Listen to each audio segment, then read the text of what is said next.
Bruxelles, la capitale du Royaume de Belgique et siège du Conseil européen, abrite du 17 au 18 février 2022 les travaux de la 6e session Union européenne-Union africaine consacrée aux relations commerciales entre l'Europe et l'Afrique. L'Europe, qui est le principal investisseur et premier partenaire commercial du continent, entend renforcer davantage ses liens avec l'Afrique, ce continent où les acteurs du monde économique souhaitent un rééquilibrage du rapport de force. Cette 6e rencontre entre l'Union européenne et l'Union africaine intervient après celle de décembre 2017 à Abidjan, en Côte d'Ivoire. Une réunion qui se tient dans un contexte mondial particulier, marqué par la pandémie du Covid-19. Le sommet de Bruxelles sera donc une occasion de jeter les bases d'un partenariat renouvelé et approfondi entre les deux continents, bénéficiant d'un engagement politique de haut niveau, fondé sur la confiance et une compréhension claire des intérêts mutuels. Nous avons de bonnes relations bilatérales, nous avons eu l'occasion d'avoir un échange stratégique sur l'avenir de l'Afrique, sur l'avenir de l'Union européenne. Nos destins sont très liés étroitement et nous voulons soutenir tous les efforts pour la stabilité, pour le développement économique et social, renforcer la capacité du secteur privé, prendre en considération aussi des chocs.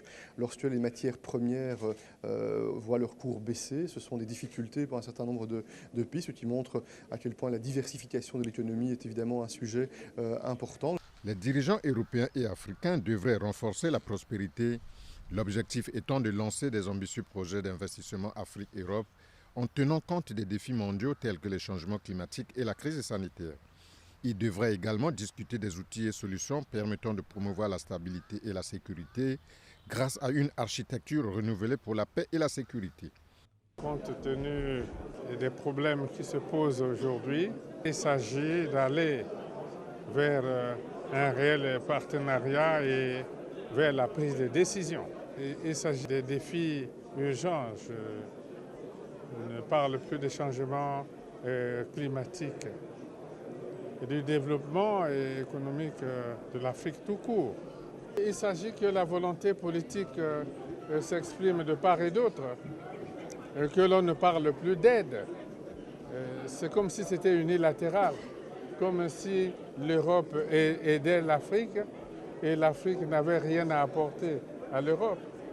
Or, l'Afrique a beaucoup à apporter à l'Europe, comme l'Europe a beaucoup à apporter à l'Afrique. Voilà où se place le problème du partenariat.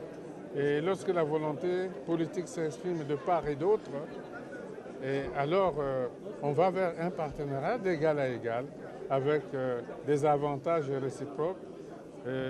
Gagnant-gagnant. À Bruxelles, plusieurs tables rondes thématiques seront organisées autour des thèmes financement de la croissance, système de santé et promotion de vaccins, agriculture et développement durable, éducation, culture et formation professionnelle, migration et mobilité, soutien au secteur privé et intégration économique, changement climatique et transition énergétique. Enfin, les chefs d'État et de gouvernement vont adopter une déclaration conjointe sur la vision commune pour 2030.